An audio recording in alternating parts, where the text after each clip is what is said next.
Hello everyone. তো দেখো সকাল সকাল শিব ঠাকুর দিয়েই শুরু হলো আজকে সকালটা। আর দেখো এদিকে আমি রেডি হয়ে দেখো চলে যাচ্ছি কোথায় বলো তো, জল ঢালতে।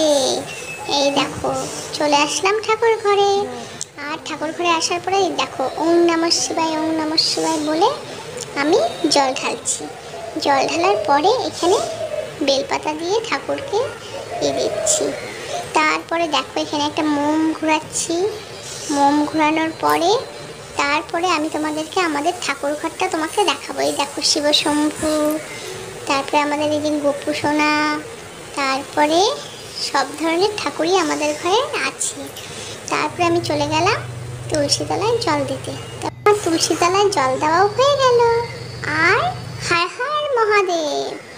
আর ঘরে আসার পরে আমাকে মা প্রসাদ দিল, আর আমি আমার প্রসাদটা খেতে থাকি। আর তোমরা আমার মিনি ব্লগটা কেমন লাগলো জানিও।